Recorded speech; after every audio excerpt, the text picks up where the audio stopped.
Now, we do want to get some more details on this. We have an IDF spokesperson with us, Lieutenant Colonel Peter Lerner. He joins us now. Just your reaction to start about what's happening, what's playing out right now. What can you tell us that we're not hearing, we're not seeing? Tell us what's going on behind the scenes. So you can't see exactly what is happening to Israeli society. We're all glued to the television, holding our breath to see the hostages released today, hoping that this will be the first installment of many. Indeed, the society has been torn to pieces, and the families have been torn to pieces through the excruciating pain endured in the last 7 weeks now. That, I think, is the underlying reality that you can't see at this time. It is the heart, the soul, and the resolve of Israeli people looking towards the release of the women and children that we should be seeing, hopefully, in the next few hours coming across. And indeed, there have been many pictures of different images that you've broadcasted and shown, whether from the Rafah crossing or from around the area, southern Israel, and of course, around the hospitals that Israel is. What kind of condition are these people in? Do you have any idea? So I can't confirm the situation at this time. I can say that we, in our preparations, anticipated medical need.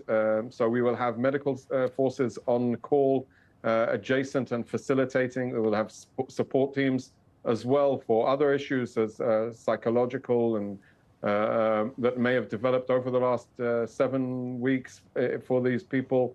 You know, imagine being disconnected from the world and not knowing what's going on, and basically your existence dependent on a terrorist organization that may have killed your family members. This is the state of these people that are coming back today.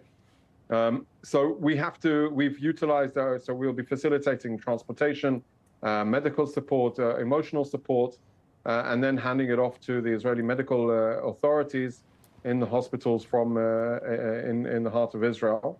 And hopefully they'll be reunited with their families and communities as soon as possible. Do you have confirmation that the other hostages that have not been released are still in fact alive? So I want to be very cautious on the state and circumstances of the other hostages. Indeed, there is a framework in place.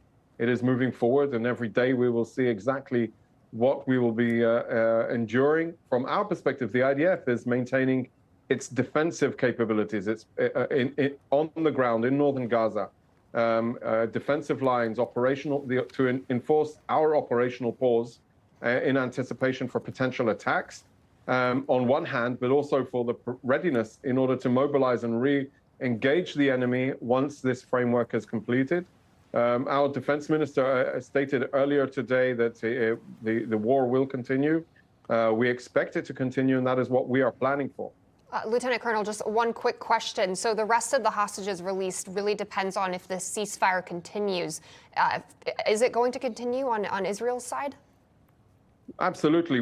There are two main goals for this war effort. The first is to dismantle and destroy Hamas as a governing authority, a brutal, merciless authority that utilized the tools of government in order to build a terrorist army, in order to build its infrastructure beneath hospitals, jeopardizing everybody in those hospitals. So we have to dismantle that. And the second goal is to bring back the hostages, and I'd say every last one of them.